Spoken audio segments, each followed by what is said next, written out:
games, video games, video games, video games, video games, video games, video games, video games, video games, video games, video games, video games, video games, video games, video games, video games. It's February 24th, 2010, and this is the Idle Thumbs Podcast, Episode 2. And I'm Chris Remo. I'm Steve Gaynor. And I'm Jake Rodkin. Awesome. I know it is. This is number 2. This is our second ever podcast. Yeah. Welcome to the Idle Thumbs Podcast. Hey, thanks, Steve. Mm-hmm. Episode 2. Welcome yourself. I appreciate that. I feel very welcome. So a lot of stuff happened in the last week. Yeah, I think that's we true. played a lot of video games. Mhm. It's been more than a week, really. That's like true. You're right. It's half. been about 2 weeks, maybe, by the Yeah. time people hear this, probably. But one thing I'm excited about, and one thing Nick Brecken would be excited about if he were still with us, And I'm Nick Brecken. there you go, is Civilization 5 Oh, it's the was fifth announced. one. 5. Yeah, maybe I should. Maybe it'll do that in that video. That would be sweet. I mean, a little slightly different 5. aesthetic. As, that sort of nice, classy Art Deco logo comes up. Yeah, and right. then a big Just slaps butcher knife slashes. slaps blood over the top. 5. Whoa! Civilization 5 is survival It's not horror. your daddy's Yeah. Sid Meier. My daddy What? didn't It's have a not Sid your Meier. daddy's Sid Meier. Yes. What? It's the worst marketing campaign. was friends They have Sid Meier in like a bloody butcher smock. Killed him. Standing in a bathtub filled with blood up to his ankles, up to his knees, up to his ankles. It's very, very Filled up with steaks. Like exactly. bloody steaks. And then he's Human holding steaks. a CD-ROM that says "video game" on it. Done. So that was an amazing rollout by 2K for the Civ 5 I know. marketing I campaign. was very Yeah. surprised. I hadn't even heard of Civ 5, and then I saw that ad in the magazine. It said, "Oh fuck, Civilization 5." Yeah, I saw it in like Game Pro magazine, like May 1991. Yeah. Right after the Splatterhouse 2 review. They sold that page to Take-Two with the promise that it would be next to that Splatterhouse review, so that they'd catch the same audience. Yeah, it's called Synergy. Thanks, Steve. If you knew more about marketing, I wouldn't have had to tell you that. Yeah, that's true. Yeah. I hear it has a hexagonal grid-based grid. Yeah. We'll be right back. Video games. Can't wait to get your hands on that meatball and onion pizza pie. I constructed the perfect pizza. Think about it. Yeah, it wants to come back outside of you again. Through some way or another, it will try its best to escape. What are you saying? I'm saying that meatball and onions combined will form a gaseous mixture. You're a horrible pizza saboteur, apparently. Video games. So what did you think about Civ 5, Chris? Having played it, What are your thoughts? I'm super stoked about it. Super soaked. Super I'm soaked super about stoked. it. Yeah, it was surprising. 2K sent this whole team over to the office. Oh, really? With super soakers, yeah. Oh, that's what those guys were doing. Yeah, they were on like a op. I saw them getting in the van in the parking lot. it said Civilization 5 on the Super Yeah. Soakers. That's how you And knew. then, I was super soaked after that. So, This is the worst. yeah. It's not. It's good. That's true. No, but I also really liked what I saw of it. I saw like 3 screenshots. Yeah. Is But that they what were- you saw of it as well? Yeah, but they revealed a lot. I mean, if you're interested in Civilization, They revealed did. that it had hex tiles. They revealed that it hex tiles, and stuff they said suggests, well, not suggests, says outright that it will have ranged bombardment, which a Civilization game has never had. So Oh, you can fire ranged units over can fire, across more than one tiles. space, which has never been the case. It's always Don't those adjacent. generally like depict like hundreds of miles though, or many miles? the scale in Civ is very loose. I mean, there's no hard scale at all. It's very, very abstract. But it works well with the game. So it's a unit. Yeah. But it takes like a dude, like a caveman, like 50 years to cross one tile. yeah, I'm just saying. I don't know. it's far. Right. The time scale. Your ballistic missile could the cross time that in the no time very scale true. contracts as the and world shoot an progresses. eyeball. Yeah. But yeah, no, it looks really cool. Which I'm really means that glad if you never progress in technology, your cavemen just get faster. Yeah, I guess I've never really tried to just sort of No, they're breeding better cavemen stagnate over my the generations. society. I wonder. I'm sure. Oh, well, actually, no. Isn't there a thing? I haven't played enough. I haven't played a shit ton of Civ, but I feel like I remember. Isn't it like when someone gets a certain technology, Yeah, it makes the age- everybody in well, the world like yeah, when they get stuff to does the just next get age, pushed it makes forward all all of the your time, cavemen turn into Yeah. musket men or something. and your Yeah. city will start to just kind Musketmen? of reflect. Musketeers, Mouseketeers. That's a unit, right? I think so. But no, it looks really cool. I'm really glad that they stuck with the style they did rather than. I mean, it's interesting now because they did Civ Rather than Revolution. Sid Meier and a Well, bath full of blood. yeah, right, exactly. No, but I mean, I'm glad that they seem to be sort of keeping the separation between the Civilization Revolution series, which was really successful, that game, and the kind of mainline PC Civilization. And then they're also doing their Civ network on Facebook. Like they've got these 3 totally different Yeah. like design scopes, which I'm Have they Really pleased about. announced absolutely whether Civ 5 is a PC exclusive? they've said it definitively, yeah. And I mean, it would the stuff they showed would not. I mean, it just wouldn't be a console game. Yeah, It could be a bad console game. That's true. I mean, yeah, I'm sure it would be pretty big differences, but I could see them doing a separate version of Civ 5 on the box that was for consoles. But Yeah, If no, they're not, if they'll just do Civ Rev 2 if they do that. yeah, But no, it looks really good. Civilization I was, Evolutions. I was glad that they decided to stick with that kind of elegant, understated look to Civ. Like I've always really liked that about the series. It reminds me of like a wood paneled reading room or something, like in someone's nice home. Yeah. Like I don't know, it's an aesthetic that is I think really cool, and It makes you feel like a classy gamer. yeah, .com. it's like when you watch someone who watched the History Channel when it was a real thing, instead of whatever the fuck weird ass shit they show on that channel now. They have guts on there. Yeah, I think they show like Animal Cops. yeah. I meant Nickelodeon guts. Oh, do they show No, they that on don't the on History the Channel? History Channel. I hope they do not. But yeah, no. Yeah, Civ is it's like very the stately. National Geographic. Yeah. Yeah, stately is the totally Sure. correct Yeah. word. Yeah, and I like that vibe, and I'm glad that the industry can still make that kind of thing with a budget. Like you still get that out of Right. companies like Paradox and guys like that who make really cool stuff. But well, Civ has it is classy more so than even some other games that are. Yeah, like That if, is- if you opened up Civ, you imagine the inside would look like the interface to Cogs. Right? Yeah, exactly. Those guys just won a bunch of money. Did you see that? No, How did they get it? Cogs is this is an indie game you can get on Yeah. Steam or iPhone. Little puzzle thing, and they entered the like GameSpot or GameStop sponsored indie game challenge thing. I forget how much they won, but it was a whole bunch of money. So good for those guys. Sweet. Jake and I were playing that on Steam recently. Yeah, how is it? It's pretty fun. I've heard some good things about it. I think I tried to play it on like my netbook, and it was extremely too much for It's such a all piece of hardware. 3D. It's the 3Dest game. Yeah. Yeah.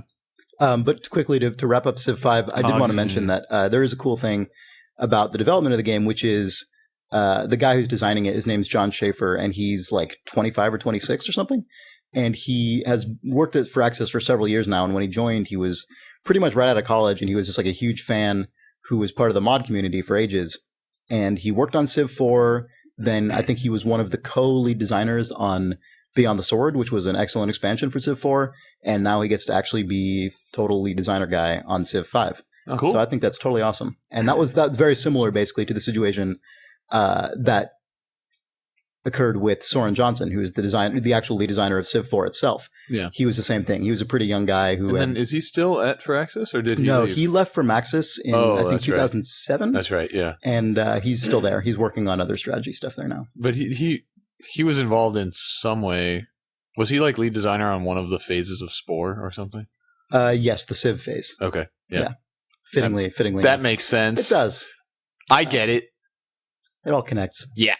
So yeah, I guess Sid Meier is just all about that, like bringing in these young designers and Yeah. giving them a game, which is pretty awesome. I think Sid Yeah. Meier is pretty much the coolest dude. Bring in So- a dude with potential. Yeah. Yeah. It's cool. It's very Uh, cool. And so I'm excited about that. Nick would be even more excited, but he's not here He is. in spirit. I know.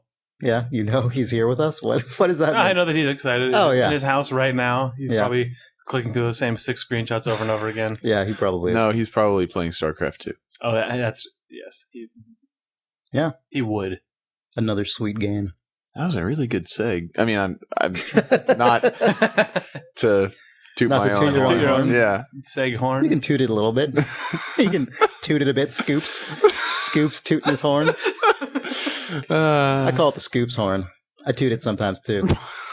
Ooh, what? Wow. Wait. Yeah. Well, I think we were trying to talk about StarCraft II, but Oh, sorry. I thought we were talking about Scoops horn tooting. tooting the Scoops horn. Yeah. The old Scoops tooting. Scoops tooting the horn toot. Scoop. No, StarCraft II is also a very good video game. It's like it's the year of like classic strategy games returning, I guess, because those two games, and then there's CNC4, which I actually played some of at EA the other day. Did you? Did you beat it? I sadly did not beat it. I beat a few missions. That counts. Which I guess. wacky B celebrities are in that game? Oh, That's all I care about. I have no idea. Does it open with a dude drinking motor oil on rollerblades? No, it Because doesn't. that's the sign of a It true opens with CNC it opens game. with a weird What? like. Did that happen? That was the opening cutscene of the original CNC was a crazy montage of like the extreme future, and it has a dude like shred on inline skates, and then at the very end, right before the TV changes channels, he starts chugging about motor that. oil. What? I don't it's remember fucking that good. at all. Man, That's awesome. I remember many things about the original Command and Conquer, but not that. yeah, you should go watch that opening cutscene. All right. But Anyway. yeah, I Games. StarCraft II. I got in the beta for that. I've been playing it. It's really, really good. That's another thing. Nick is.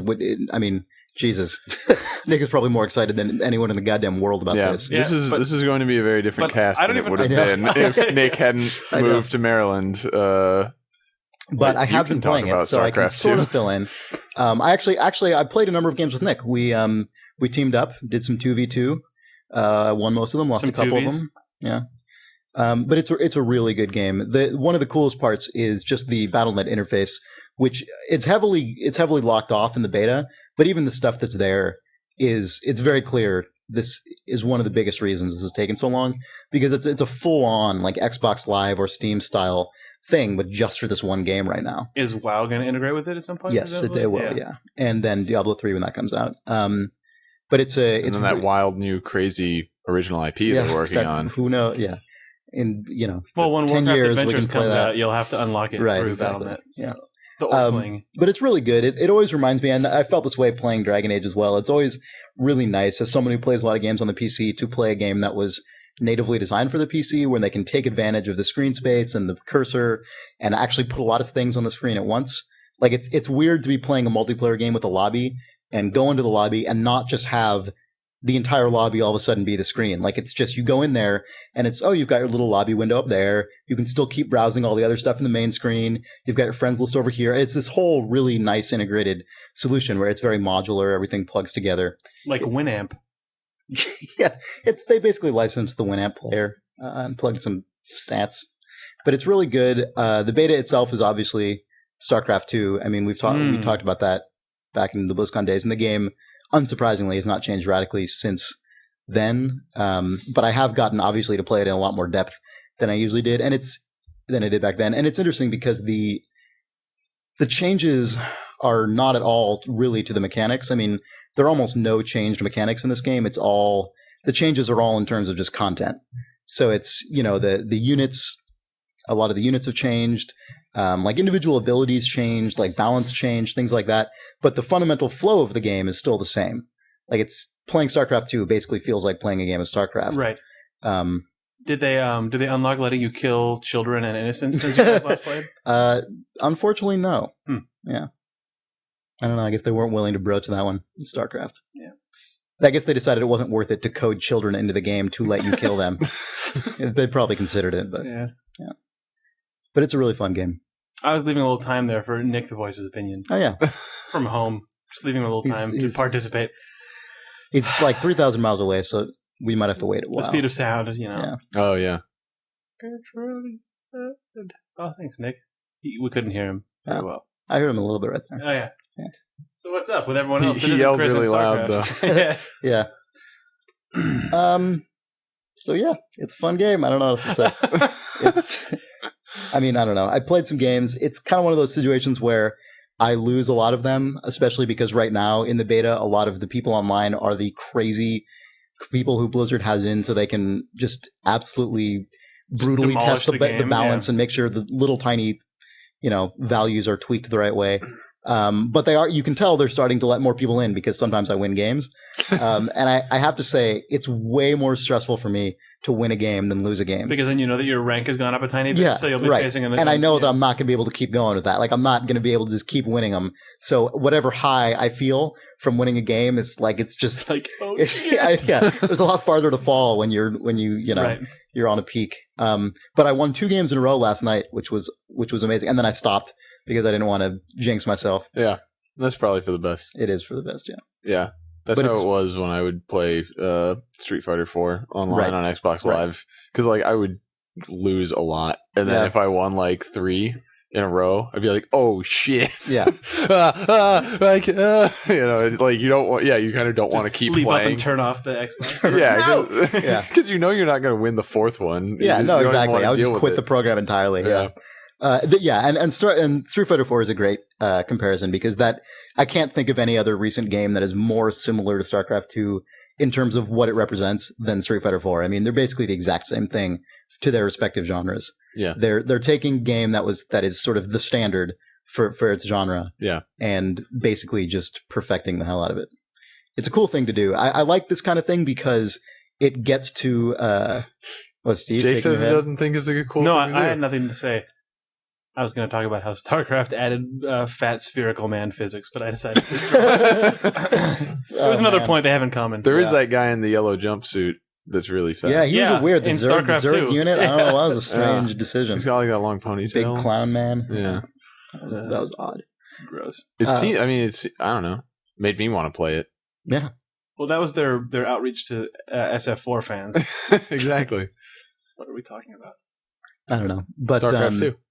But no, I do like that. I do like that when that stuff happens because it does get to something that games are, in general moving away from, which is the idea of just an actual game, like in the traditional sense of the word game, where it's a set of rules where you play against somebody and you're both playing by the same rules, and it's this very the idea that because the rule set is so dynamic, and because it is in itself is so self-contained, it is enough to stand up, right? I mean, it's different than a single player game where the computer plays by different rules than you do. So, we're constantly figuring out new ways to make that more interesting. But something like StarCraft or Street Fighter or whatever, that's it is the game system. That's what it is. And so to be able to say this system that we used 12 years ago or whatever is equally valid now, but we're going to make it look nicer and we're going to make it play a little better and we're going to make it smoother. To me, that's a really cool thing to be able to do and still have it be extremely compelling and totally valid as a modern game activity. I think that's awesome. Yeah, I mean, it totally speaks to the what am I thinking of? Kind of the value that a 2-player competitive game brings to a design. It's just as long as you have someone to play against and there is a really good, interesting, well-balanced set of core mechanics, it's basically, like a board game, chess or whatever, which is you can play this as many times as you want for as long as you want because it's not expendable. Exactly. It's totally Right. sustainable. Right. Which is it doesn't rely on sort of surprising you necessarily with. Oh, right. It's not about the content. Right. Yeah. I mean, I think that's why people play the same Counter-Strike map. Exactly. Yeah. They've played us for 12 years now. Yeah, exactly. Yeah. Yeah. So Dust is the chess of first-person shooters. Yeah. I mean, it basically is, I guess. Although. Oh, I thought you were going to say it was for real. Oh man. Although it is. I just faked you out there. What do you think? Oh man. Didn't know what to do. No. Stop playing with my heart, Remom. Yeah. The total opposite of this, by the way, is Command and Conquer 4, which I played recently. How is it opposite? It's just what they changed everything. Well, what they do in Command and Conquer and what they have been doing for a while is every game is pretty much different. I mean, even back when it was just Westwood, those games were changing pretty radically each time. This Steve is falling out of his chair. I didn't fall out of my chair. Well, you started saying that before I said it. So I wasn't bowled over. You were ready to defend yourself. I wasn't gonna. You weren't knocking me off of my feet. All right. But and CNC 4 is what are you doing? You're breaking my I'm chair. breaking your shit. I'm making a mess. You are making a mess. Good God. So, Chris, you want to talk about CNC? Yeah. it's got an interesting thing to it. Oh, nice. Well, I can't help looking at Steve and surveying the state of my increasingly destroyed chair. Your chair's totally fine. Anyway, this is like Good. a $15 IKEA chair. Fuck you. I had this chair in my apartment in I like Texas. this chair. It's really a totally comfortable. fine chair. All right. That's the chair that comes with the stomping arm in the store, I think, that shows you how. Oh, yeah. It does? Yeah, Yeah, don't it's worry about a it. pneumatic arm that's pressing on it 1,000 times. Oh, I don't Per think hour. I had that when I bought it. Oh, it was there. Believe- you have to buy it believe you me. separately. Okay. So what game were you So playing? what- CNC4? What's Yeah. up with CNC4? CNC4 is more in tune with kind of the modern style of RTS, which is kind of the stuff Relic is doing, where it's faster paced games. And really guided missions, basically? I mean, Yeah, although I think StarCraft II is doing a lot of guided missions as well in the single player, but like the underlying system is based more around fewer units and a more class driven thing, more persistent systems. Did they remove base building? Base building is still sort of in there, not as much as in StarCraft or something, but the way CNC4 works is at the beginning of the game, you choose a class. So you can be either offense, defense, or support. And so that totally changes the slate of units you have available and kind of the abilities you have. The support class has more wacky abilities, fewer direct units. The defense and offense are obvious. It's interesting. Like the what they're trying to do, I guess, with it is be friendlier to people who do just go into StarCraft and just get totally reamed every time they, load it up and a Korean man enters their base with Zerglings. But Zergwings. Zerglings. It's interesting. It's definitely a unique take. Like I probably won't play a lot of multiplayer of CNC4, but I'm definitely curious to play the single player and see how that stuff pans out, because you can still choose your class in the single player. Like it doesn't, after the tutorial stuff, it doesn't demand you must be defense for this mission. Like they let you kind of play that there out. isn't a defense campaign or something like that. No, there's just a GDI and nod. Sweet. Yeah, Kane's back again, Oh. and they claim for the last time or the end of the series or whatever. All right. That's because they decapitate him on camera. Jesus. Also, the guy who plays Kane looks exactly the same as he looked in 1995. Yeah. Like, he looks exactly... I was talking to an EA guy, and he said they actually tried to age him. Like, they tried to have a makeup person go in and, gray his hair a bit and put wrinkles on him, and it just looked really weird. I think it's awesome that guy just doesn't age. I know, It makes that character So they weird. decided, and the they best. decided it was Yeah. better for the character to just leave him naturally vampiric. Yeah. It makes him weird and culty that he just Yeah. sort of It makes him continues- seem like he has some kind of weird gene therapy that they do in their secret base or Right, something. but maybe if they keep making these at some point, that guy will just, some people do that for a while, then all of a sudden just boom, Yeah, like 6 the- months later, it's you're old the now. Dick Clark thing, Yeah. where it's just wow, I guess you're the same. Oh my God. Right, exactly. Just, yeah, that would be really enjoyable, especially if that happened mid-shoot. It just, The next mission, just, his face just kind of drops 3 Right. inches. as long as it makes that sound a little, Oh, gross. Was that deflating? yeah. it sounds like comedy a slide cartoon whistle. leaf Yeah. falling to the ground. Yeah, that's his face is a cartoon leaf. CNC 7 is going to be weird. Command and Conquer 7. His face is a cartoon leaf. Kane is back. That would be the inevitable thing. They would what is this, CNC 4? Yeah. If they say Kane, if they say this is the last one with Kane, they'd do 5 without, and then 6 would be Kane is back. Rise of Kane. I mean, they claim this is Good. Rise of the Kane. expansion to C3 was already called Kane's Wrath. So Oh. he was already wrathful. But they claim this is the end of the whole Tiberium saga, like the whole main Command and Conquer series. They claim it's done. It's a dubious claim. Does it but actually have a saga? Is there an epic storyline to it? I don't know if it's epic. I mean, I I don't know. thought that those Like, guys just fought each other. Well, there's a whole. I mean, Kane there's a whole thing with him at the center of it. I mean, I couldn't tell you about it in detail or anything, but Don't they have buildings that are shaped like a scorpion tail? Yeah, that's their shit. they've It's their got a trademark. logo. With this, Yeah. Scorpion logo. Is that what the story's about? It's probably about that. This one time I found a scorpion. So I made a building look like it. It was fucking sick. It's a chrome scorpion with flames. So yeah, there's that. I don't have too much else to say about it. Yeah. I only played it it was a short event. I also, at the same event, I played the Dragon Age expansion, and you can't really go in and play an expansion of a huge, massive RPG Did and your have head any twist idea around and about. then fly off? No, although I wish it did, because then I could have taped it and put it on idle videos. Video games. Maybe we should take a break. It's a weird episode. Yeah, That's let's take a fine. break. Video game. Go get your guitar. Oh, see, we're back. Weird. Chris will be expressing himself musically for this half of the episode. Welcome back from the break. Thanks, Steve. I was talking to our readers. Oh but- man, I'm sure they're thankful too. Yeah. What else has been going on in the world of video games for the last week or so?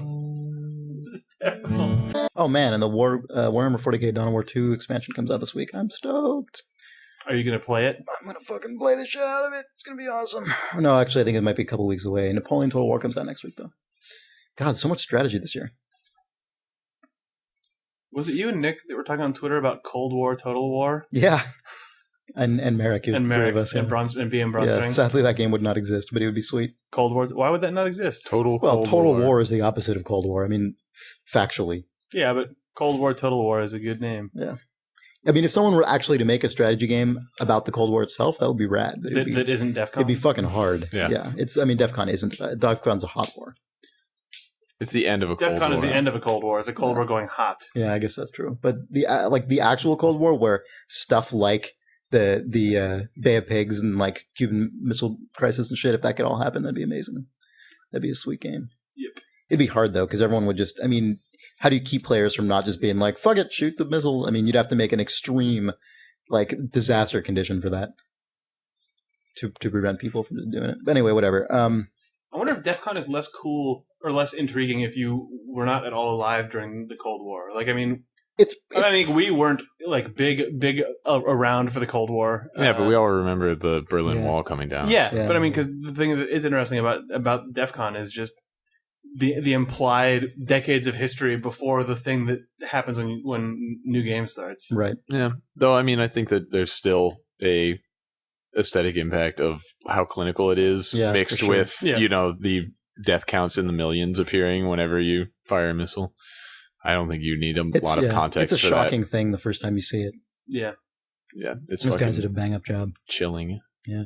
Have you guys watched the stuff for their new game yet? Subversion? I haven't. I saw that they released trailers, but I haven't seen it yet. Is that the procedural city stuff? Yeah. All I saw was a video of the procedural city being built, but did they actually release any video of I the think gameplay? like today or yesterday. I don't know. I mean, I haven't seen it, but I read a thing on Rock Paper Shotgun where Jim Rossinoll, I think, was describing seeing it, but they still only had the video of the city appearing.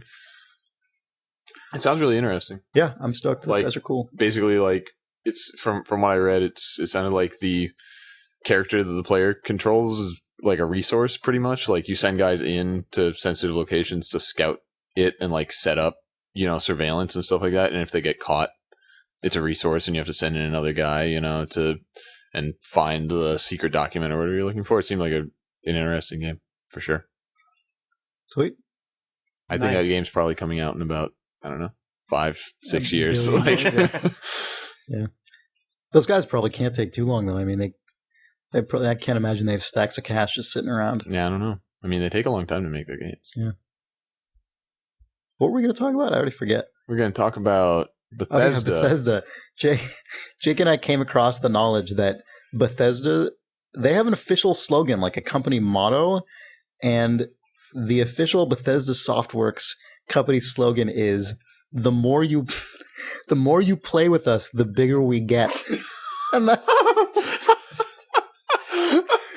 that's a real thing. Yeah. So that's what we were keeping from you during the pizza break. Bethesda Softworks. Yep. Yeah. Softworks. Also, that's true. Worst. Oh, so it's Not like a for long. penis. Oh shit. Oh, what? What? Wait, what? I didn't No, pick it's that up at all. Video games. Oh, right. I thought they It's like meant video like games. they become more successful if people buy more of their games. Right. Well, if people play with their games more. Yeah. Then they become bigger. Their size increases. Bethesda Hardworks. Oh man, now they are. Now that you've played with them a lot. What else is on the docket, friends? Well, Steve, you and I have been playing quite a lot of Stalker Call of I Pripyat. thought you were about to say you and I have been playing co-op, and I was We've sad. been playing co-op. No, I didn't play it. I have played co-op in the past, but not recently. nor have I No, but played it's- recently. I saw on Steam that you guys were playing Stalker when I was working. Yep. Yeah. Sorry you have to work, and we have to play Stalker Call of Pripyat. I heard that it's good. I'm not sorry about that at Yeah, all. it's actually good. Yeah. Yeah, Chris and a I great both game. had very similar introductions to that game and like initial impressions where we started the individually, separately, we started the game and there's kind of a pointless opening cutscene and then you just appear in a field with absolutely no You're just like in the world, which is already this Yeah. big open world. yeah, which and is so there. there's no tutorialization, there's no like reminder of what all the UI is or what any of the buttons do Right. or what you're supposed to go or So anything. it's a real game. It's a real man's It's a real game. fucking game. And we both kind of like ran around in it for like 10-15 minutes when we first loaded it up and we're like, oh, right, I guess it's this. I don't really know. All right. And we turned it off and Yeah. we later described that neither of us really had that much of an intention to keep playing it. But then Chris was over at my place and I was like, well, the last game that we had played like together, like switched Hot off Seep? playing. Hot Yeah. Seep? Hot Seep? We hot seeped Bethesda. the toot horn or whatever the fuck it was. Yeah, the last game that we hot Scoop seated Doot. on the PC was Far Cry 2. Far Cry 2. Which is another, Oh. open world shooter game. Yeah. And so, Coincidentally, I mean, I don't think it was intentional. but I think me saying like, "Hey, Chris, we should play Call of Pripyat together," was kind of based on the fact that Okay, worked yeah. out pretty well last time we played it. And yeah, so we sat down for like I don't know, hour or two or Couple more, hours, yeah, I'd say about 2 hours. like kind of playing the game in shifts and handing the keyboard and mouse back and forth because my computer's hooked up to my TV. We were on my couch. And we had a really good time. It was awesome. It was so fun. Yeah, just like exploring the world and being like, oh yeah, there are dudes in there. Watch out. You should go Yeah. around that way. Just like, kind of collaborating on the really open-ended combat Right. and stuff. It was really interesting. It was It's a lot of good fun. game for that because you can. It's a true open world game. I mean, anyone who's played Stalker knows what a Stalker is, but like, it's a. It's Oh yeah? you just start off and there's so much stuff to do. I mean, you can. It's very well suited to two guys just sort of making random decisions off the top of their heads because, you can shoot almost anyone, you can go almost anywhere, you can do a bunch of things, buy all sorts of stuff. I mean, it's just a very open game, which is what makes it hard at first. I mean, I would say probably there are people listening to this who had the same experience we both individually had, which was to get in. Maybe you hadn't played a Stalker game in a while or have never played one, and the game gives you no incentive to figure anything out. Yeah. If you want to figure out a key, you pretty much have to go into the options and look at it in the list of configuration bindings. Yeah. A bunch of icons pop up on screen, like little yellow and green icons on the side, and you're just Right. like, what is What? that? I guess there's radioactivity. Yeah, like I hope that you figured out that when you get hurt, you start bleeding. Right. Yeah. And that's what the green icon If with you a didn't, you'll black just slowly die. drip in it means. Yeah. Chris, I think on Twitter, said that you recommended this above other Stalker games? Is that Yeah, well, because the funny thing They're is, buying would. advice? the I would, yeah, for sure. it's You, Steve, also? yeah, it's a I weird, played all the way through Shadow of Chernobyl when it first came out, and I would definitely suggest Call of Pripyat if you were going to play any Stalker games at all. Yeah, and the reason, well, there are a number of reasons, but one of them, and it's unfortunate that this is such a big factor in the series, but it's by far the most stable game. I haven't had a single crash That's true, yeah. or bug playing this game at all, Yep. which, again, That's like, kinda it crazy sucks for a that that's Stalker game. like, yeah, it sucks that that's like a big positive that this game doesn't crash, but for this series, it's a big deal. But it also feels like the systems are the most cohesive Yeah. in it. It's it a very actually, solid game. It feels for sure. balanced. Yeah. Like you find stuff. I don't feel like I need to mod it or anything. Yeah, Like, I mean, there's a lot of stuff out in the world to loot off of guys and find, but you never feel like you're totally starved for resources or like you're just totally swimming in it. Like Yeah. they use their systems well to balance it. Like you can't just carry around 50 guns that you loot off of guys because you have encumbrance, so you Right. can't get it back to the shop to sell it. And I don't know, it's an interesting example of a really big, really complex, really undirected game actually having a good feel to Yeah. like the economy in the world and all that kind of stuff. Everything comes together really well. I mean, it's got a lot of systems that you don't need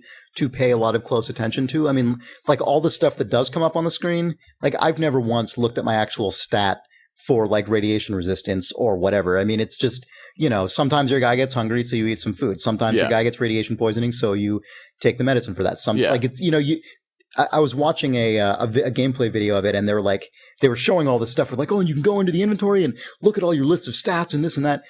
You can, but you don't have to. The game does that stuff transparently enough that you only need to deal with it the same way your character does, which is, oh, hungry now, time for food. Yeah, you can play it very reactively on that level, which is great. Which is how it should be played, I feel. Because it's like you don't have to monitor stuff. It's just like, oh, my armor appears to be damaged because the icon for it is up. I need to handle that next time I get a chance, Yeah.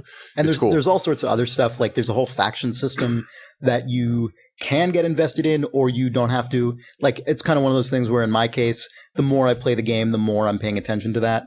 But the game never really cares if you don't. Yeah. Like it's a very resilient game in that respect. Like it's not going to break because you don't feel like paying attention to something. Yeah. Like the difference between faction stuff is basically who aggroes on each other. Right. And so if you don't want to pay attention to it, it's basically just, oh, I guess those guys are red on my reticle now and they're going to attack me, so I better attack them. But you can try to game it so that you're really good friends with one group. And you can do quests for them and stuff.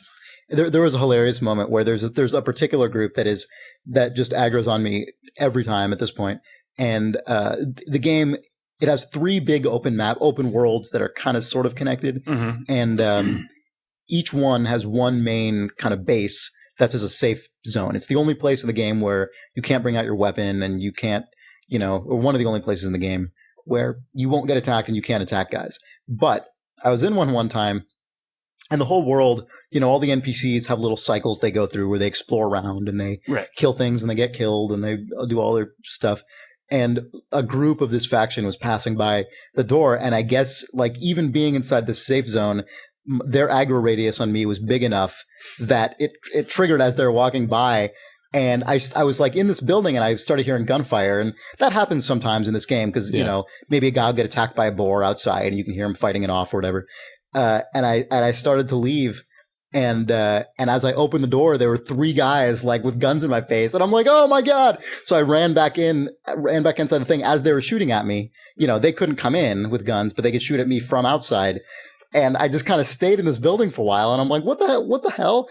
Because I couldn't bring my gun out to get back at them. Yeah. So I eventually just went around the back, went out a back way and tracked around the building and got up on a little perch with a sniper rifle and looked through. And there was this whole band of guys just camped out in front of the door, just waiting for me to come out. And I just took them all out with sniper headshots from there. But it was it was just a crazy moment that only existed because of the weird interactive systems in this game. It was emergent. It was totally emergent. There was another amazing moment I had. Yeah. I want to hear. God, there were so many. This game is just. It's no, I mean that's the power of systems, emergent mechanics. It's just a bunch of stuff that's totally unexpected can happen, and you're amazed by it. And they model so many things. They model how much noise you're making at any given time. Yeah. When you take a footstep, if you're crouching, you make less noise. If you're rustling, moving your stuff from your inventory, you make noise. And I didn't actually realize this until very late. When you're in the moving game. Stuff in your inventory, it makes noise. That's hilarious. It's awesome. Well, because that's something that's worth noting is that nothing except for the escape menu ever pauses the game. Exactly. So you bring up your full screen inventory or full screen map, still goes. And the game's still running in the background. So I have had situations where I've had my map open and I'm looking for a waypoint, and then I just hear someone walking near me. I'm like, oh shit, and I close it, and you have to look around. It's your guy was looking at a little screen, not paying attention, and he hears something. It's awesome. Yeah. It's super cool. And so I actually just today before we recorded, I had gotten night vision for the first time. Night vision's so good in this game. Steve, you got night vision so much sooner than I did, and I was super jealous. So I finally got it, and I was stoked. And I was just in time because I had to go on this mission into this underground kind of laboratory area, and so it was all pitch black because the power was out. And I've done a lot of those missions without night vision, which is super awesome. Yeah, because you can only see guys by the muzzle flash of their gun and stuff like that, which is great. but it's also nice to just have the night vision and just be able to actually see things. So I went down and I'd been killing a few guys, and I finally got down to this big room in the basement with all this machinery, and I had my night vision on, and I was kind of slowly crawling through the room because my radar showed that there was a guy in there, but I couldn't see him. And I finally saw it wasn't a guy. It was this crazy, huge ass, like hulking mutant sleeping. And and it was on the other side of the room. And I'm like, oh my God, what? And so I crouched down in the corner of this room, and I was just sitting there looking at it with my binoculars, just staring at it, trying to see if I could get a headshot. It was facing away from me. And so I couldn't get a good headshot to sort of get the leg up. Was it the fucking Chimera? No, it was inside. Okay. Although the Chimera's cool too. I haven't seen it. I've just heard of it. I've heard guys talking about it. Yeah. And this was a like a lumpier, big sort of hulking thing. And I was under there, I was looking at it, and I was like, God, weird. Should I just attack it? I have no idea how much health this thing has. Like if it's gonna kick my ass or whatever. And I had my assault rifle and my shotgun equipped. So I was like, all right, I need a sniper rifle for this. So I went into my inventory and I unequipped my assault rifle, and I left my shotgun in there, and I put my sniper rifle in, and I heard the game do the little like click, click, click of like moving the weapons around. And right as I did that, the monster was like, and he made like a snorting sound as he woke up, and his head kind of like looked around, and he didn't look at me because you had your flashlight off. Because I had my flashlight off, yeah. And he just heard this noise, and he started getting up and sort of slowly prowling around this little perimeter. That's fucking amazing. It was the tensest, most crazy fucking moment I'd had in a game in a long time. And I still was like totally frozen up, and I still didn't know what to do. Yeah. So I was still just like zooming in on this guy, like afraid to sort of like playing chicken, basically. Like I didn't want to take the first shot. And he started walking around, like there was a big machinery thing to the left of us, and he started walking around to the other side of it, behind me, and I couldn't tell which way he was going because he had been patrolling back and forth for a while. And eventually, like, all of a sudden, out of nowhere, he just lunges at me from my left. And I'm like, oh, my God. So I was just mashing buttons, like, trying to get my shotgun out. My guy was, like, eating pills and, like, bandaging himself. And, like, oh, my God. And I finally, like, just fought this guy off by just unloading, like, 18 shotgun shells into his face. But it was an amazing end because I had spent so long trying to figure out, like, the perfect angle to just, like, one-shot this guy in the head, and it ends with me just like flailing my arms, like frantically shooting my shotgun at every angle. The whole thing was just incredible. Like you could not possibly script anything that good ever. I mean, it was. I had no idea that they could hear noises that your guns made. It's so good that you swapping out one weapon into your stupid backpack woke up the monster. Yeah. And the best it was probably the sound of like the animation of the gun appearing on screen. Yeah. And but that's hilarious that actually propagates sound out into the world. And the best part about it is that he didn't turn to face me. He did. They actually they animated the little thing of like him snorting and waking up, which is the best detail. I mean, that's just such a great thing to have in there. And you're the only guy in the world that's seen it, and that's awesome. God, there's so many cool moments in this game. I mean, that's one of the things that I just generally love about the game is that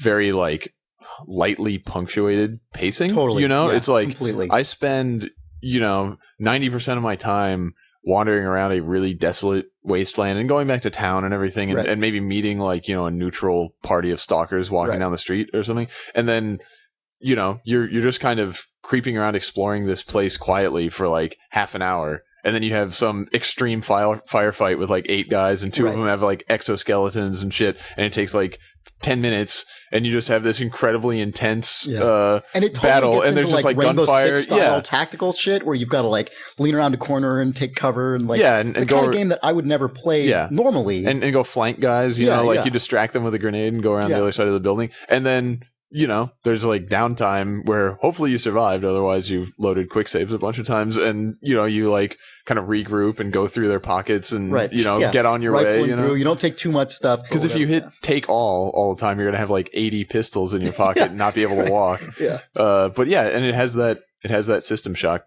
2 thing where, you can unload the ammo. I go into their inventory and that's what I do most of the time is like, oh, this guy was carrying a shotgun. Right click, unload, take the shells. So good. Yeah.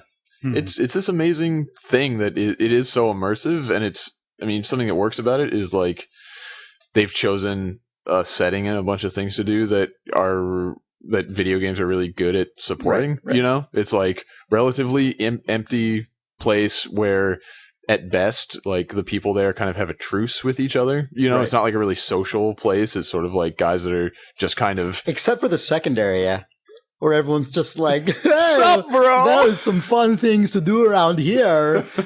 Yeah, I'm European. It does have really bad and hilarious both English writing and voice acting. Yeah.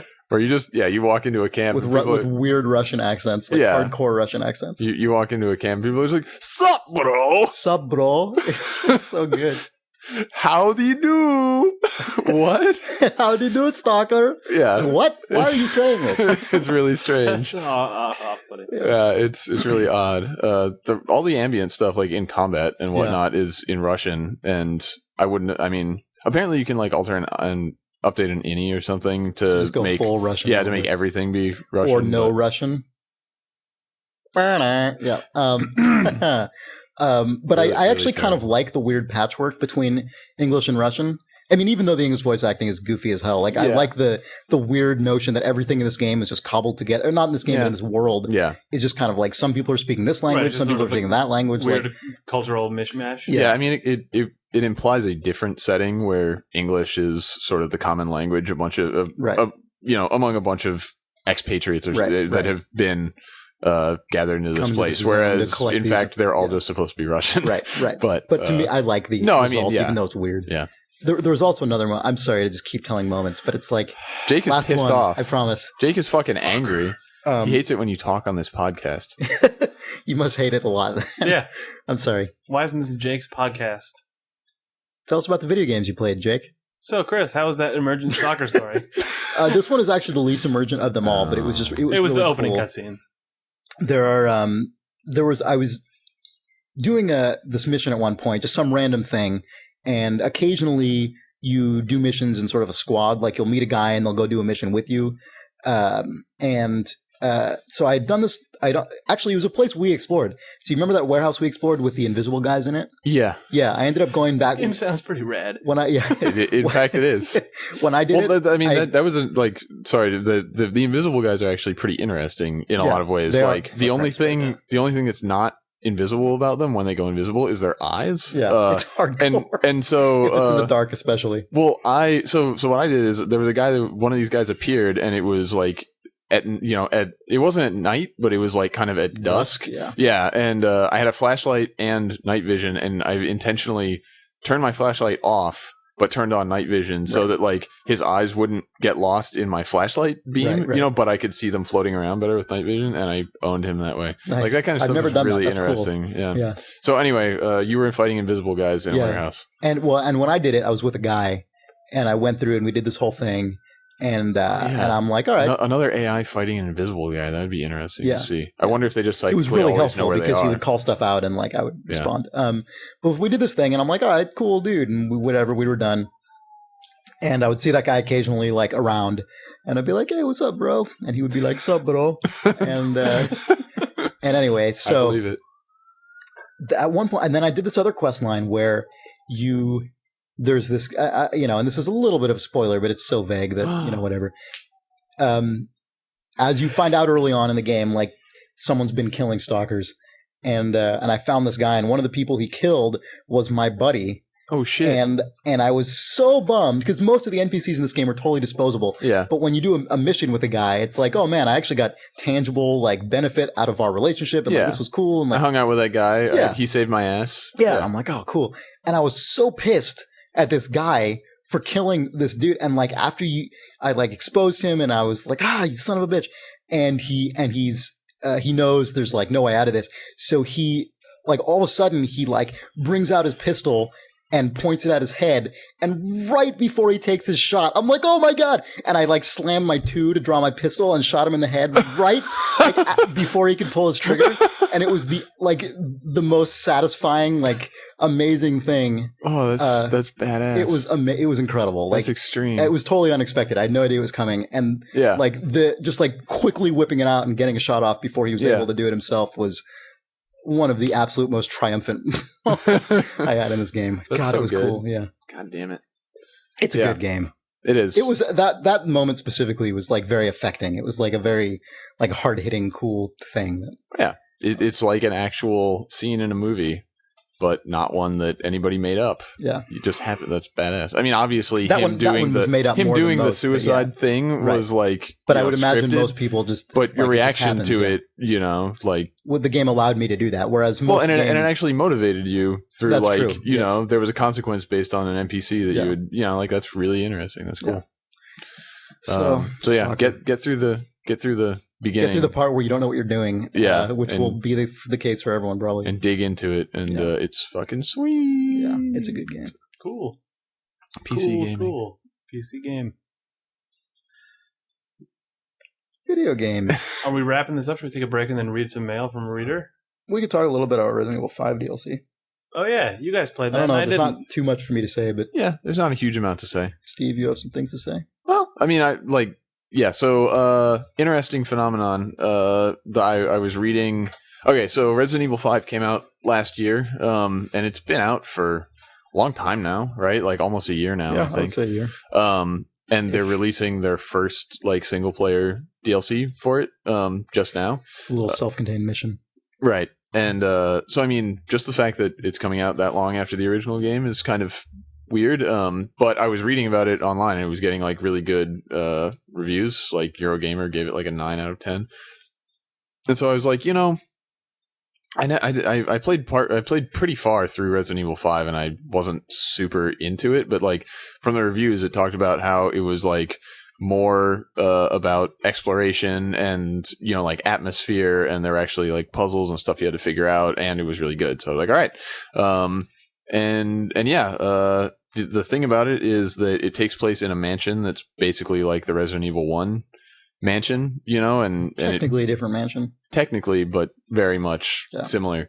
And it's like Chris and Jill Valentine from, I don't know, 3 years before Resident Evil 5 or whatever. And it's just like a very differently paced experience, especially at the beginning, than Resident Evil 5 is, like the base game is. Like for the whole first part of Or even 4. I mean, it's pretty different. Yeah. I mean, the whole first part of the DLC,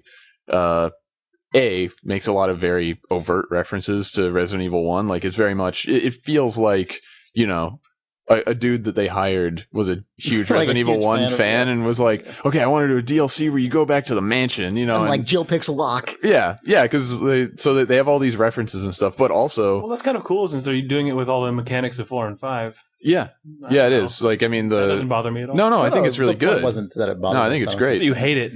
That was fun. I liked it more than Resident Evil 5. Yeah, but I mean, for the whole first part, which is like the mansion part, the upstairs part, there's literally no enemies whatsoever.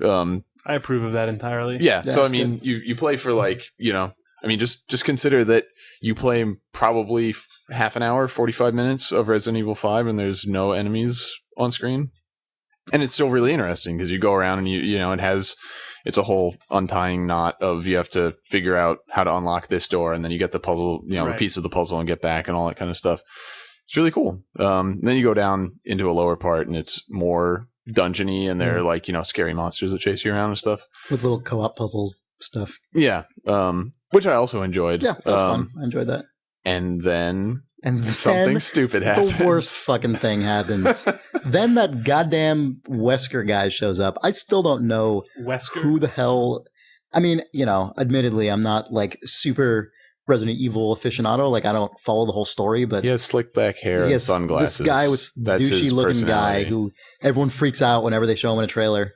And apparently at some point he developed the powers of the Matrix. Yeah, he just gets to appear in different places for whatever reason. He just teleports around and shit. Yeah. And so And yeah, you get to fight him in the stupidest boss battle ever. yeah, so you do a bunch of interesting puzzle solvey and, you know, kind of boss, you know, like not boss battle, but, you know, part of the stuff before that is there are these big powerful Bosses.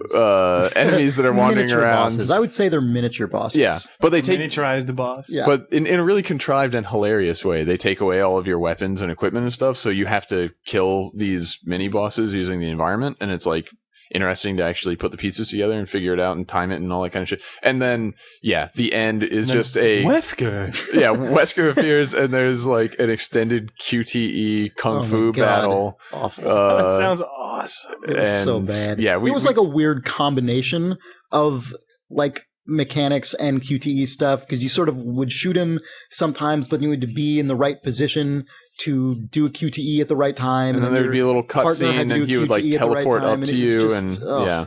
It took us so long to figure out even what to do. Yeah, and we then died even when like we 15 knew what times. to do, we died another 15 times because Yeah. it's just not tuned very well. But I mean, so in any case, the DLC, Up till then, it was fun. yeah, and the DLC is $5 and does a lot of really interesting things that are kind of intentionally the stuff that Resident Evil 4 and even more so Resident Evil 5 kind of ditched. You know, for sure, yeah.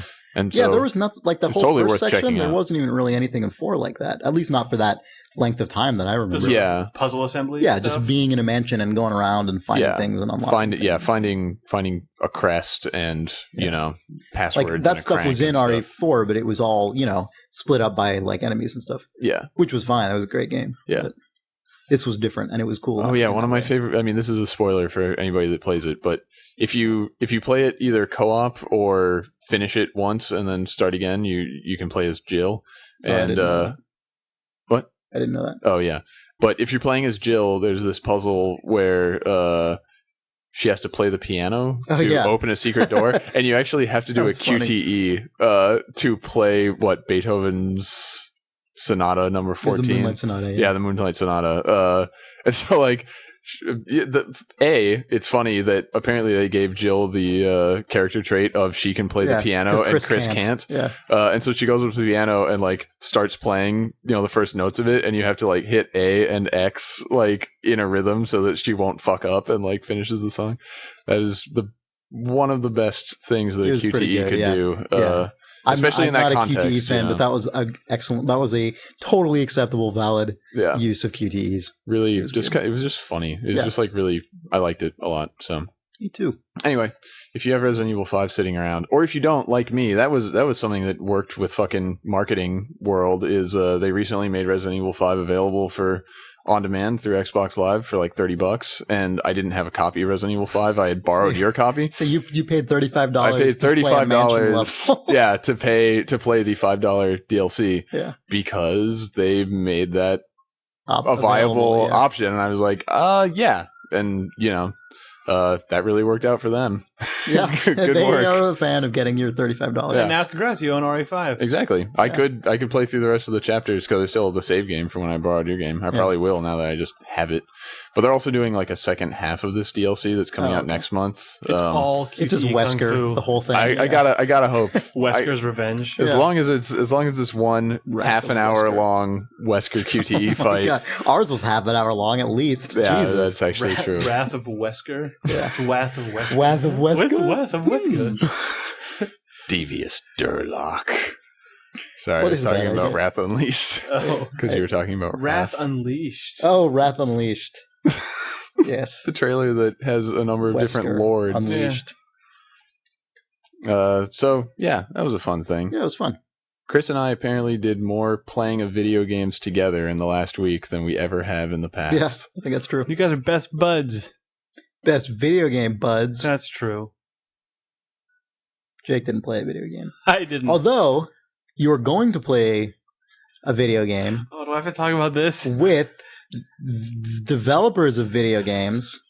I mean, you don't have to, but it was kind of fun. Oh, I thought you were talking about BioShock 2 and you said I was going to play a video Oh, game. yeah. Well, yeah, Jake tried to play that and was foiled by Live's Yeah, sign-in system. But anyway, That was terrible. you also play Team Fortress 2 all the time.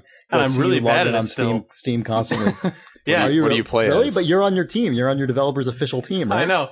Yeah. So there's a What's your whole guy that you tell play about as? it. There's a demo man. Oh, you play as a Doman? I like Yeah. that guy. Huh? I like that He's a good man. He throws grenades He's at a the face. good man and thorough. He's a good man, that demo man, and thorough.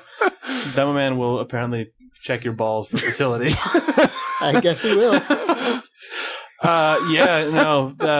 Some people at Telltale, we've been playing a lot of TF just because it's a fun game. More They like can- TF2. we were playing QWTF. Nice.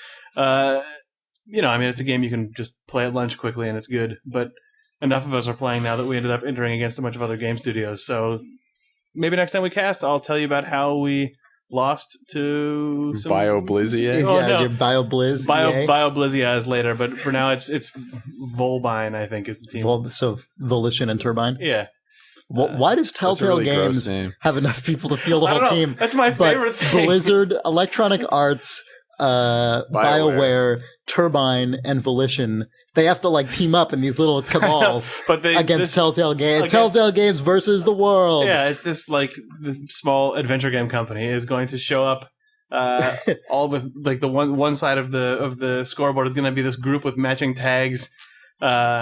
Then the other is the ragtag. And then So they're already the underdog, so you're already at the disadvantage because they're already the ragtag group of scrappy like freedom fighters. that's true. They've got heart, and we're the soulless corporate juggernaut going up against. Yeah, they also have like the best from each studio combined into one mega team. Yeah, that's what it is. It's the people who are enthusiastic enough about playing Team Fortress and who play on the inter-studio server often enough that they just are going to destroy a team of 12 adventure game developers who don't honestly play that many games. Yeah. Just by me existing. I mean, you don't think of developers of point and click adventure games as being like super competitive FPS. We're gonna chainsaw your gamers. face. Like no.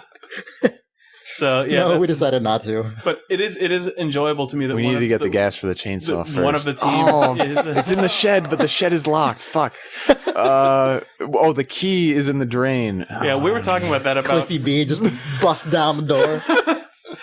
Yeah, we were Punches talking you about in that the about face. just making the most obnoxious sprays in the entire world because there's going to be 12 potential sprays from You should make a annoying adventure cat developer. hair, whatever the hell it Right, was. everyone Honey on the cat hair makes a everyone mustache. sprays Bosley costumes or whatever that guy's name is. Bogsworth, yeah, Frank, yeah. I have Frank no idea. Mustacheman. No one knows. But yeah, I enjoy that one of the teams is a combination of people from Blizzard and people from BioWare. It's Yeah. weird. That's all. BioWare. Yeah. Blizzo. BioBlizz. Blizzoware. So we're definitely going to just get fucking owned. Are you sure? You guys have unity on your side. You guys actually all play Yeah, together. you've got team cohesiveness. Yeah, those guys. Yeah, have we never also met. have suckiness. So Oh, that's not. Why would you choose that attribute? I don't know. It was You should a crap re-roll. roll. Yeah. Well, it lets you put more points into other attributes, Oh. like making like adventure games. friendship and togetherness. Yeah. Like making adventure games. We'll It's see. not helpful with Team Fortress. Oh, yeah, well, yeah. It's Oh. because you're concentrating on things other than Team Fortress. Okay. 2. I see. It's a second one. Want to take a break? Do some reader mail? Yeah. All right. Did I ever tell you? I told you guys about how I loaded up my original Space Quest collection from before Space Quest 6 came out on my laptop when I was in Texas, and they had like behind the scenes videos on it that like some Sierra I employees, saw those back in the day. some Yeah. Sierra employees pretended to be like investigative reporters, like visiting the Sierra offices. On YouTube. Yeah, it's the most So painful thing. Yeah. It's horrific. All Like those- they go and talk to like the two guys from Andromeda, and they say something totally random, and it's how having a laugh track makes most things less funny. Mhm. This thing really could have used a laugh track. That reminds me a lot of did you see the one that Lucasfilm Games made right when they were moving that out was- of the ranch? that was hilarious. That was the most awkward video. It's on YouTube somewhere. It's just an old internal Lucas video from some they made for some company meeting where it claims to be like the crazy like 80s flipping through the channels, Oh, I nothing gotcha. good's on. So Yeah. it has the fake DeVry ad, and That's the most hilarious, like lame ass like idea for an intro to a Yeah. to a segment. Like I remember kids when I was like in middle school and high school in like the school TV station thing. Like that was how half of everything started. It seems Exactly. like Yeah, no, totally. it That's was like the exactly what first that is. idea. Yeah. No, totally. But yeah, So do you it's think that was times. like Lucas's idea? Or? I'm pretty sure that he wrote and directed that segment about the games division leaving the ranch for their new building. All right. Well, I got a whole bunch of emails marked. Let's read them. Yeah. Because we're back and we have been through this whole conversation. All right. That's just good radio. Fact. We're back. And here's some reader mail. Hey.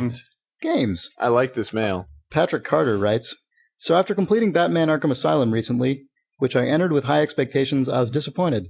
My question is, are there any games which have been well received and you can tell are good, but you personally didn't click with? Patrick Carter, Patters from the forum. Yeah, I mean, I would say that happens a fair amount with me. Well, I mean, it's kind of a question of what he means by "and you can tell are good." Well, I mean, Mario 64. Yeah, that's definitely an example for me. Like, I totally understand. Like, biggest example for me ever. Yeah. Like, God of War is another one for me. Like, I can totally understand why so many people like that game, and like what is good about it and what's well made about it. But I just it bores me very quickly, so I can't play very much of it. I mean, I guess that's kind of how it is for me with a lot of the kind of stuff we were talking about at the beginning of this podcast, like Civ or most Blizzard games. You know, it's just sort of like, I can tell that they did a good job at making a game for someone who isn't me. Right. And, you know, that's fine. I guess it mostly comes down to, taste in kind of genres or just the overall tenor of the stuff that you do in a game. You know, you could make an incredibly awesome turn-based World War I game, and maybe I could look at it and tell it would be a good one of those, but I don't think I'd play it. Yeah. It's just not the same without Nick. Because he would be psyched on the turn-based World War I games. Yeah. Yeah. As would Chris. I don't play as many of those. Do you play? You don't really play any of the turn-based like war games at all? Not really. I mean, Civ isn't really a war game. No. I mean, the other like stuff. A Civilization. Yeah, more like Iron Hearts or something like that. Hearts of or Iron. Hearts of Iron. No, I mean, like Iron Hearts. Yeah, I have played some of that stuff, but I've never really gotten into it in a big way. It's that stuff is super hardcore. Yeah, I think Nick's played some of that stuff, but I think even Nick doesn't get super into that. It's basically anything that we aren't into. I'm just going to say that Nick would love it now. Yeah, pretty much. Nick loves Heavy Rain. That's true. He does.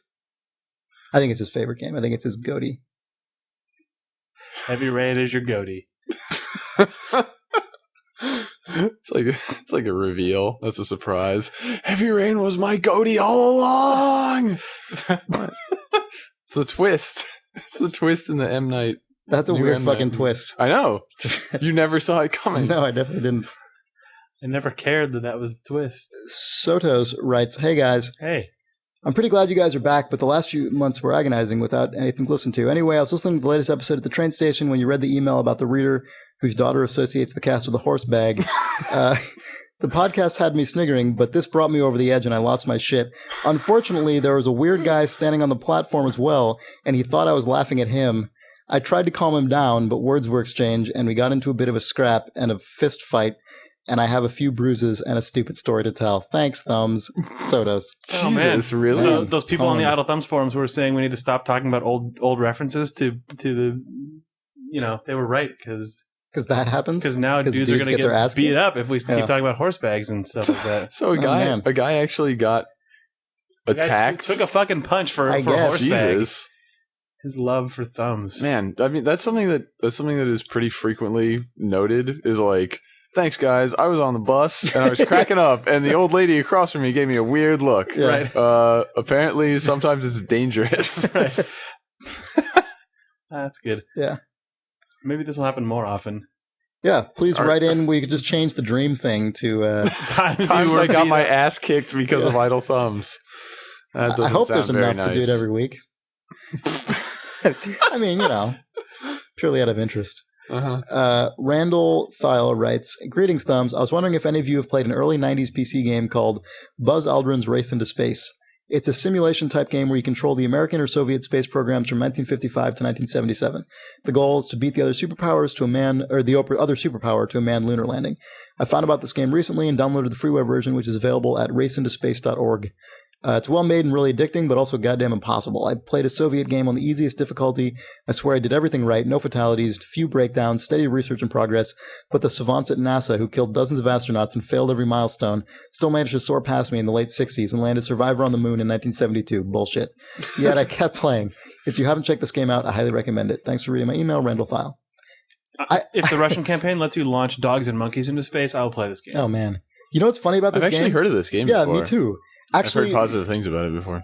People love it. Oh, really? I never heard anything about it. All I knew about this game was that it was advertised in every issue of like the Sierra newsletter that they packaged with Oh, all their really? games. Like Sierra and LucasArts both used to publish little like catalog newsletter like things. Yeah, little except the magazines. LucasArts one was sweet. It was way better, yeah, the Adventurer. But I was really into space at the time.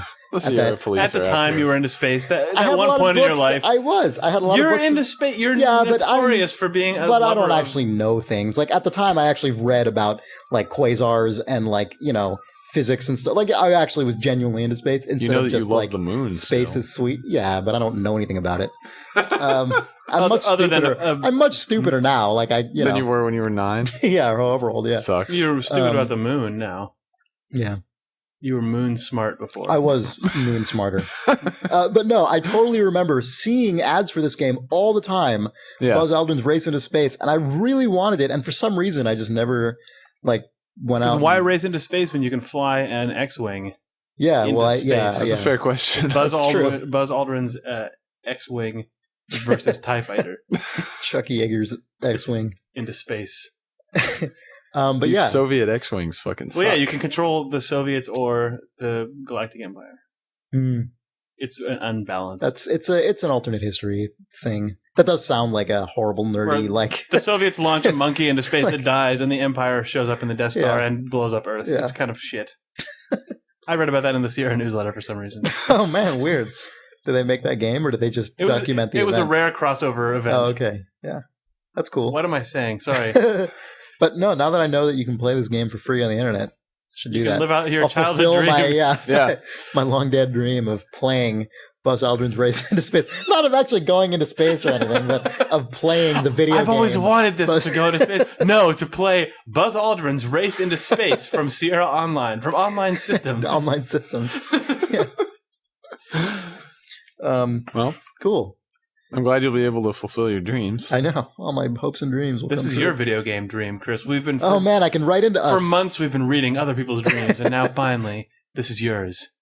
And it's also when you're going to get punched in the face by Buzz Oh Aldrin. man, Buzz Aldrin got me punched in the face by him. That is one of my favorite videos ever, by the way. Is Buzz Aldrin punching a guy? Yeah. Well, that's because Because he'll be confused because you'll tell him, wait, so is this the actual moon landing?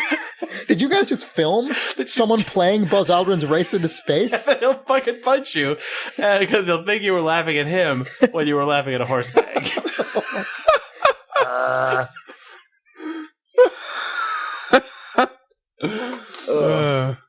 Buzz Aldrin thought someone was laughing at him not really landing on the moon, but it was just Horsebag. It was just a wee horse riding peripheral that may or may not exist. God, I forgot that's even what it was. All right.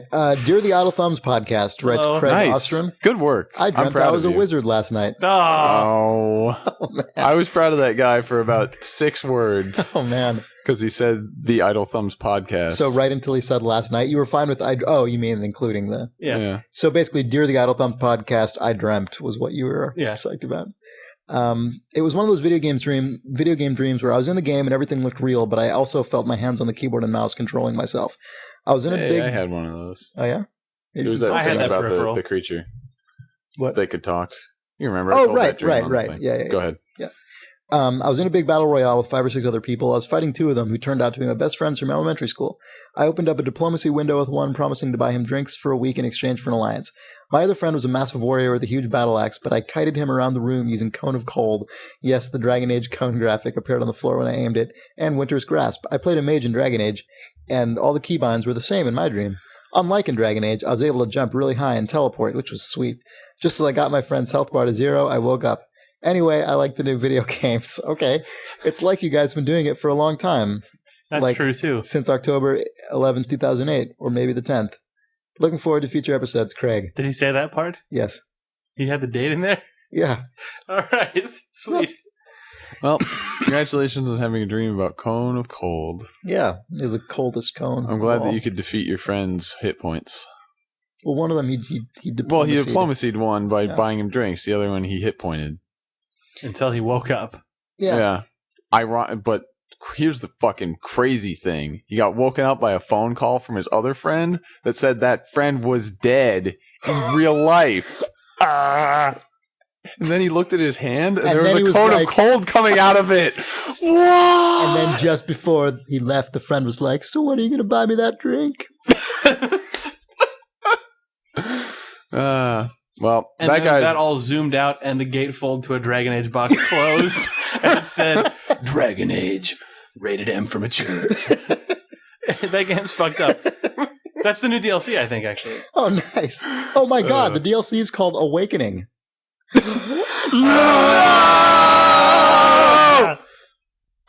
Okay. So what's the next reader mail? Jeff Mueller writes, EA presents Idle Thumbs Dreams. Oh, it's EA Part Presents. 2, It's gifts that EA will be giving to gamers. EA Presents Idle Thumbs Dreams Part 2, The Reckoning.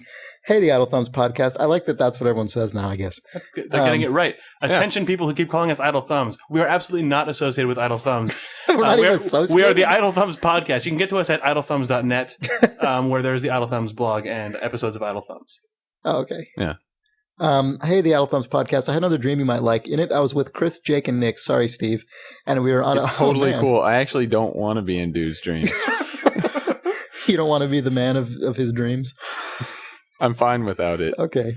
And we were on a mini pirate ship at the beach. A mini pirate ship. Wait, shit. Now I do want to be in that dream. It's not I like that it's not a small, just like a small ship. It's a mini. Does that mean it's too small for us to? Goofy, Yeah. Little sort of, or he just is being polite and not wanting to say that we were all in a barrel together. Skull and crossbones painted on the side. Yeah. We were racing other ships, except it was like the race was turn-based. Eventually, Nick decided to leave Turn-based race. and join a different crew, like the traitor he is. After the race was over, Lord. Nick went up to whoever was in charge of the race and told him something, which resulted in him coming out and yelling that the three of us were disqualified. What? Nick, you son of a bitch. This is a weird dream this guy had. It makes me uncomfortable. Then we all yelled variations of "fuck you, Nick." That's the best I can remember. Jeff. Wow. Man, what? I don't know about that. That guy felt very abandoned and betrayed by Nick. He also felt like he was the third extra person on this podcast. Wait, this email's from Steve Gaynor. Oh, man. It isn't. Mark It's Miltenberg fine. writes, "You guys killed my technology." Hey, Chris, Video Games, and Steve. With the advent of your return, I was thrilled. I was awake and watching Twitter when you tweeted that your podcast was up, and I immediately downloaded it. Tweets. Unfortunately, it was almost 1 a.m., and I had to go to work the next morning, so I went to sleep before listening. I figured I'd listen to you guys as soon as I got to work, and I was super excited.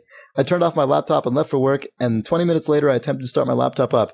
The display didn't work. My current theory is that the blaze of glory that accompanied your arrival reverberated through the circuits and destroyed my laptop. My friend also has a problem we feel you caused, in that his computer's sound got killed, and his computer froze entirely when he tried to listen to your podcast.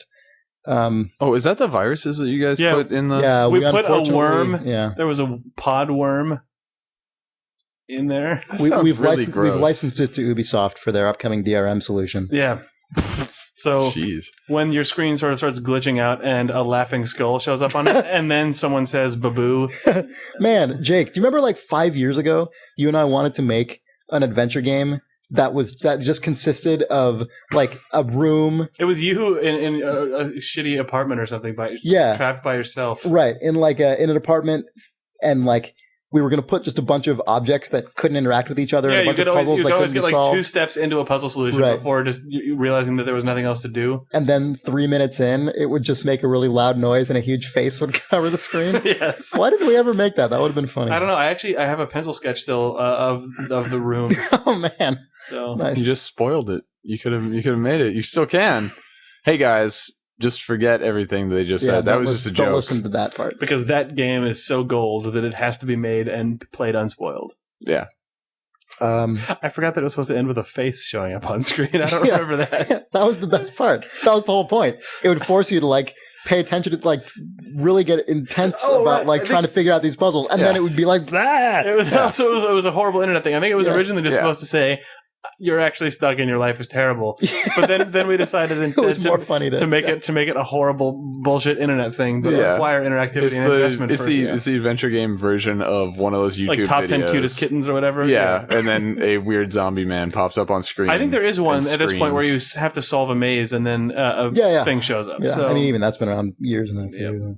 lame maze. I don't like things that scare me on the internet. Like stuff like that. Honestly, it's obnoxious to me because It every is once in a obnoxious. while, I mean, it's, Yeah, it's but- not supposed to be a happy time for you. It's Yeah. funny for the guy who made it. yeah.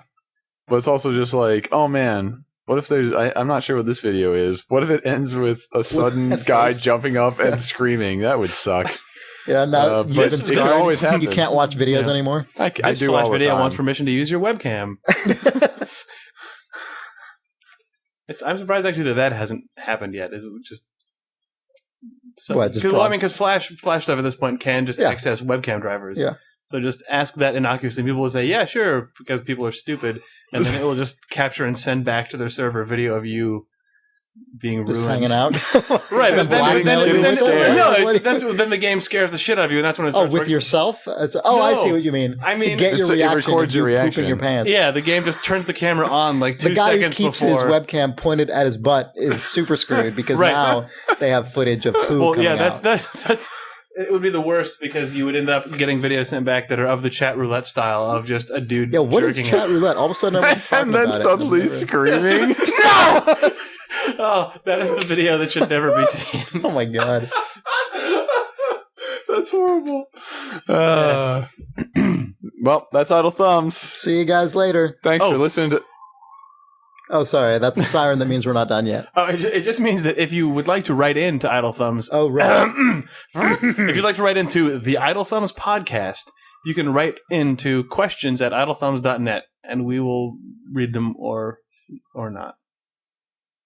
Correct. We read the good ones, and even those Chris skims through half of it. Yeah. On the air. It's What polite. can you do? Questions@idlethumbs.net, or you can call our phone number. Oh yeah, we haven't checked that answering machine. We do have a phone number that we forgot about for months, and it's 55-WIZARD-ON. Yeah. We got to figure out a new thing that spells so that we don't have to say wizard. 55 wizard. No. Well, yeah. You still want to say wizard? I guess. Sorry. So yeah, pick up your phone and call 55-WIZARD-ON.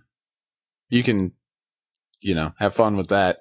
We've had less success with that. Yeah, but Maybe yours will be good. We're still talking. Why are we still talking? All right, bye. My eye hurts. This is the worst podcast. Video game. Idle Thumbs is recorded live at Schizo Chimp Productions. Civilization 5. 5. Yeah, Civilization might be. 6-sided tiles. Nice. I enjoyed that. Yeah, me too. Lame. I can get behind being obsessed with TurboGrafx 16 way more than Sonic the Hedgehog. Frankly. You're weird. Don't call me weird. You're a normal guy. Thank you.